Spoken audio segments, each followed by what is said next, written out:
Hello guys, welcome back to the channel and welcome back to another Noodle Egg film review. Tonight we're looking at a classic, an 80s classic called Ghost Story, starring uh, John Housen, uh, Fred Astaire, uh, Douglas Fairbanks Jr. It's a great little film. Um, it's the story's it can be a little bit messed up and a bit confusing if you can't grab it, but I'll sort of go through a little bit with you. It's about four old men, and when they were young, they all had this sort of hots for this girl called Eva, and she sort of charmed them all and sort of led them all on, and they ended up accidentally sort of killing her.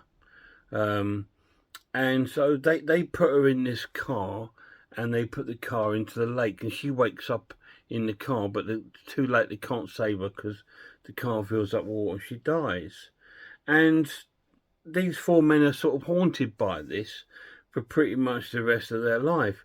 They're like a little society, like a little group, and they get together regular and they tell each other ghost stories. It's just something they enjoy doing. But these stories all sort of revolve a little bit around what happened in the past with this Eva, and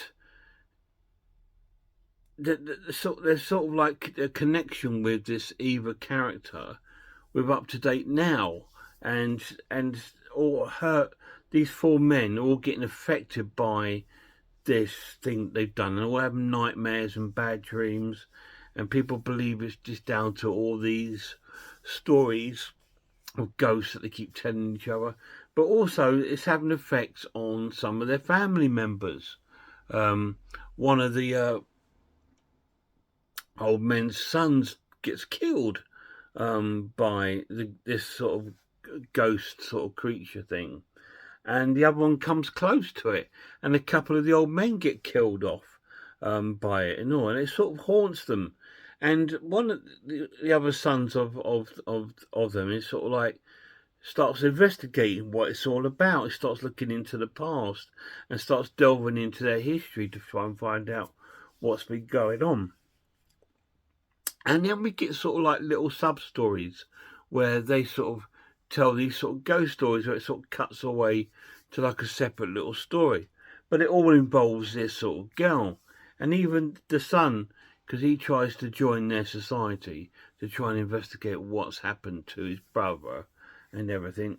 And he tells a ghost story which also involves this girl, and he says it's true. So everything evolves around this girl and this sort of like this bad happening that happened years ago.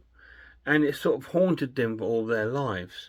And they go through all this sort of like trauma, and there's some sort of really disturbing kills in the film. Like the young lad sort of like sees this sort of demon creature and falls through the window to his death. And there's all these sort of really sort of like stressful things happening, and nobody can really sort of put their finger on it.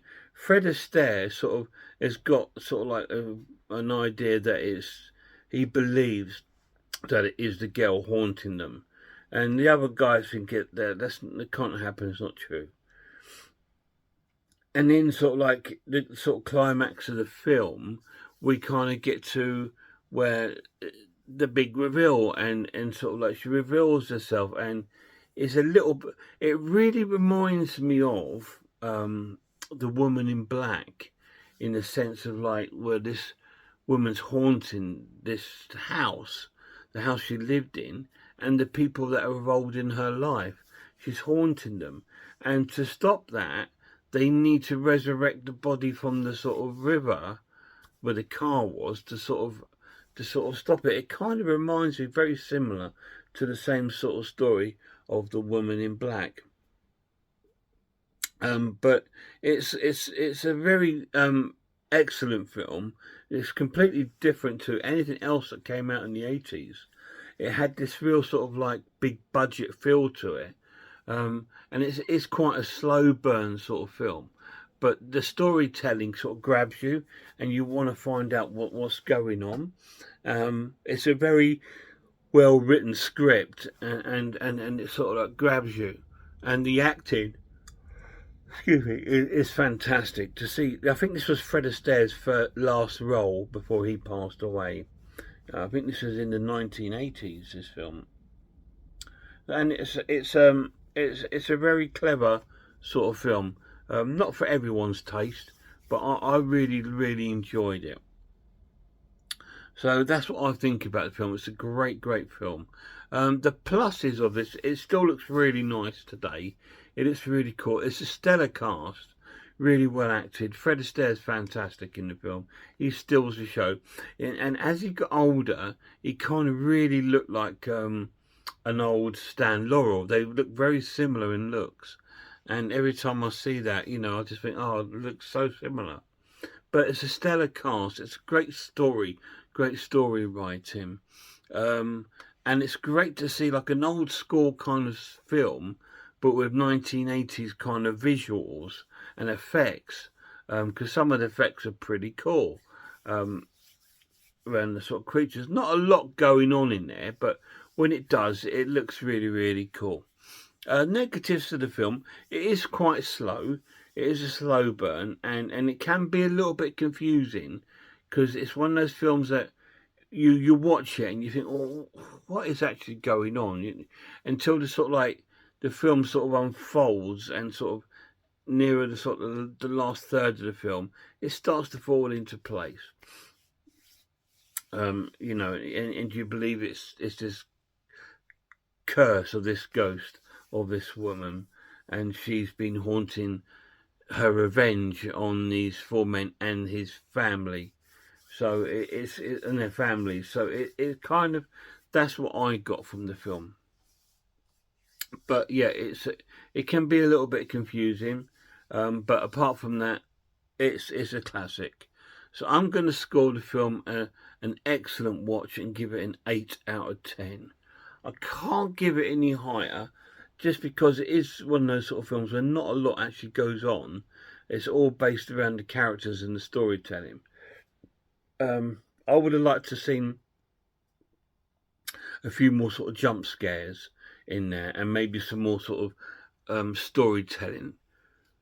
It starts off, excuse me, when they're telling like stories, and that's really cool. And I was hoping it was going to be a little bit more like that, but it sort of follows more around a sort of investigation with a tiny hint of sort of giallo sort of film going on in there, because there's like this sort of investigation sort of part of the film going on, and there's like a little love story going behind it and stuff like this. So it's a very kind of strange sort of film, but really enjoyable.